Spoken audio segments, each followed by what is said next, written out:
This next chapter is on orthopedic tests. This is where I'm going to show you 10 basic orthopedic tests that you can use to test the body to look for imbalances or inflexibilities.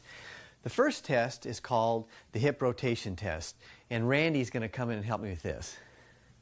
Randy, if you go ahead and lay face down here.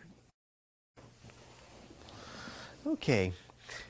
And once the golfer's comfortable, basically what we're going to do is we're going to lift one leg up to about a 90-degree angle. We're going to rotate the foot outwards, and we're looking for a 25 to 40-degree rotation on the outward rotation, and then we're looking for a 40 to 60-degree rotation on the inside rotation. Then we do the other leg.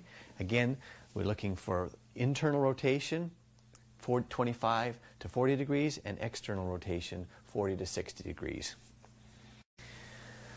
Okay, and now the next test after that is called the Thomas test. And in this test, Randy, if you'd go ahead and have a seat on the end of the table, just sit right on the end right there. This test, I want you to go ahead and lay back, and I would like for you to grab your right knee and bring it to your chest with both, bring it with both hands just like that. Okay, and what we're looking for is for this leg to remain straight. Sometimes if the quadriceps or the hip flexor muscles are too tight, this leg will come up like this, and that's what we're looking for. We don't want that. Okay, so that's looking at the left leg, and so go ahead and you can grab your left leg, and we're going to check your right leg. Okay, and we're looking for that leg to come up again, and we see Randy's leg is nice and straight. That means his hip flexors and his quadricep muscles are in pretty good shape. Okay, Randy, thank you very much. The next test is the upper back mobility test. In this test, you have the golfer stand against the wall with his feet a little more than a foot away from the wall. Then he puts his back against the wall and his head touching the wall. Then, with the elbows no wider than the shoulder blades, slowly bring the palms up to the top of the wall, keeping the arms fairly straight. What we're looking for is to see whether the head juts forward or whether there's an increased lumbar curve. If there's none of those things, then this test is a pass. The standing on one leg test measures the balance. So you start by having the golfer stand on one leg, bring the other leg up. He can use his arms out to the side and look straight ahead. He should be able to hold this position for 60 seconds. Then after he does that, have the golfer close his eyes and see if he can hold that position for 20 seconds. And then go to the other leg, stand on one leg, should be able to do it for 60 seconds. And then have the golfer close his eyes, should be able to do it for 20 seconds. Another way to measure balance is the balance board test. This is where you have the golfer stand on a balance board and see how well he balances front to back.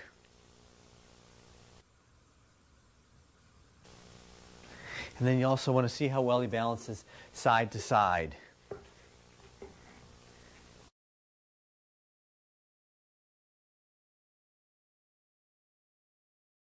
He should be able to balance 10 seconds each way.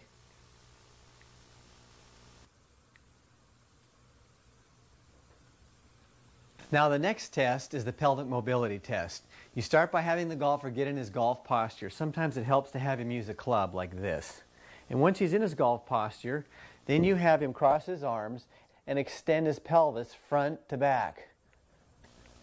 Flex and extend. And then also, then you want to see whether he can move his pelvis from side to side without moving his legs too much. You're going to get some movement in the legs, but not a lot. And that's the pelvic mobility test. The next test is the standing rotation test. This is where you have the golfer turn his back to you and then have him rotate to see where he loads his weight. So the golfer turns his back to you, he rotates to the right, and he rotates to the left. This is the correct way, where he loads his weight on each leg as he turns. The incorrect way is if he loads his weight and leans backwards. And the next test is the wrist hinge test. This is where you have the golfer grab the club and lift the golf club up. You want to get him at least past 90 degrees. Use the other hand. Apley's test measures the range of motion of the shoulder joint. So what you do here is you stand and behind the golfer and have his back facing you. Then you have the golfer take his left hand and put it behind his back to his right shoulder blade. Then take his left hand behind his head to his right shoulder blade.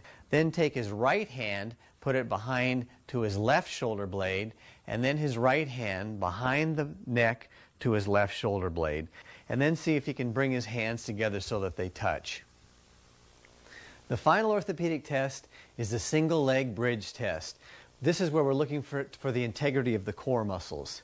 So on this test, we're going to have you lay on the back, on the mat, bend your knees, bring your buttocks up so you have a straight line between your knee, your hip, and your shoulder. And then you have the golfer straighten his legs and hold this position for 15 seconds. Then put it down, then hold the other leg out for 15 seconds, put it down, and then 3 times holding his leg out for 15 seconds, wanting to make sure that his pelvis stays level between his knee and his shoulders. We want to make sure that his hips don't bow down like that. And this is the end of the single bridge test. From these 10 orthopedic tests, you'll be able to determine which exercises to choose from when you're choosing your customized golf fitness program.